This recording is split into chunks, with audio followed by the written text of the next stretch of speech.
নমস্কাৰ বন্ধুসকল, welcome back to my YouTube channel. আজি আমি এজন এনেকুৱা ৰিয়েল হিৰো কথা পাতিম যাৰ কথা শুনি আপোনালোকৰ মাইণ্ড সঁচাকৈ ৰিফ্ৰেছ হৈ যাব। আপোনালোকক জাষ্ট এটা মোটিভেট কৰিবলৈ ভিডিঅ'টো বনোৱা হৈছে। আশা কৰোঁ ভিডিঅ'টো আপোনালোকৰ ভাল লাগিব। গতিকে আহক বন্ধুসকল, আজি ভিডিঅ'টো আৰম্ভ কৰোঁ। বিজয় সিং গুৰ্জাৰ এই নাম কষ্ট, পৰিশ্ৰম আৰু সফলতাৰ জখলা বগাই যোৱা এজন কনিষ্টেবলৰ সঁচা কাহিনী। আপোনালোকে শ্বাহৰুখ খানৰ এটা ফিল্মৰ ডায়লগ নিশ্চয়কৈ শুনিছে যে আগাৰ আপ কিছি চিজ কো দিল সে চাহো তো সাৰি কায়নাত উছে তুমহে মিলানে কি কোচিছ কৰতি হে। মানে আপোনালোকে কিবা এটা বস্তু যদি মনৰ পৰা বিচাৰে তেতিয়া সকলো বস্তু ভগৱানে আপোনালোকক সেই বস্তুটো দিবলৈ চেষ্টা কৰে, কিন্তু আমি কষ্ট কৰিব লাগিব। তাৰে জ্বলন্ত প্ৰমাণ হৈছে বিজয় সিং গুৰ্জাৰ। ৰাজস্থানৰ সৰু গাঁৱত জন্মগ্ৰহণ কৰা বিজয় সিং গুৰ্জাৰে যি কাম কৰি দেখুৱালে তাৰ বাবে গোটেই জিলাখনে তেওঁৰ শলাগ লয়। সচৰাচৰ আমি দেখি থাকোঁ যে বেছিভাগ ব্যক্তিয়ে চৰকাৰী চাকৰি এবাৰ লাভ কৰাৰ পিছত তেওঁ গোটেই জীৱনটো সেই চাকৰিতে পাৰ কৰি দিয়ে, কিন্তু এই ক্ষেত্ৰত বিজয় সিং গুৰ্জাৰৰ কাহিনী ব্যতিক্ৰম আছিল।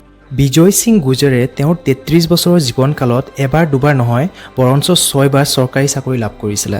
আৰু প্ৰথম অৱস্থাত বিজয় সিং গুৰ্জাৰেও আপোনালোকে যেনেকৈ চেষ্টা কৰি আছে আছাম পুলিচ কনষ্টেবল হ'বলৈ, গতিকে তেনেকুৱাই বিজয় সিং গুৰ্জাৰেও দিল্লী পুলিচত এজ এ কনষ্টেবল হিচাপে জইন কৰিছিলে। বিজয় সিঙে প্ৰথমে 2010 চনত দিল্লী পুলিচত এজ এ কনষ্টেবল পদত জইন কৰিছিল আৰু জইন কৰা 6 মাহৰ পিছতেই দিল্লী পুলিচতে ডিপাৰ্টমেণ্টেল এক্সাম দি বিজয় সিং গুৰ্জাৰে এজ এ ছাব ইন্সপেক্টৰ পদলৈ যাবলৈ সক্ষম হৈছিল। আৰু SI পদত ৰৈ নিদিয়া বিজয় সিঙে 2 বছৰৰ পিছতে 2013 চনত চেণ্ট্ৰেল এক্সাৰচাইজত এজ এ ইন্সপেক্টৰ হিচাপে জইন কৰিছিল। আৰু কেৰলৰ ত্ৰিবুনপুৰমত এবছৰ এজ এ ইন্সপেক্টৰ থাকে আৰু 2014 চনৰ ফেব্ৰুৱাৰী মাহত আয়কৰ বিভাগত ইন্সপেক্টৰ পদত বাছনি লাভ কৰে।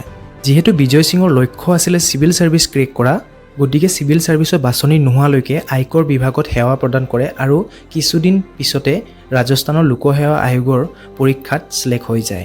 IAS পৰীক্ষাত বিজয় সিঙে 556 ৰেংক আৰু IASF এক্সামত 2016 চনত 456 ৰেংক দখল কৰিবলৈ সক্ষম হয়।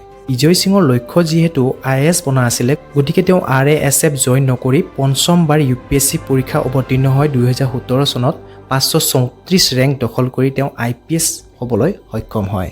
আশা কৰোঁ বন্ধুসকল আজিৰ শ্বৰ্ট ৰিয়েল ষ্টৰি আপোনালোকৰ নিশ্চয়কৈ ভাল লাগিছে, আৰু যদি ভাল লাগিছে কমেণ্টত জয় হিন্দ লিখিবলৈ নাপাহৰিব। ধন্যবাদ।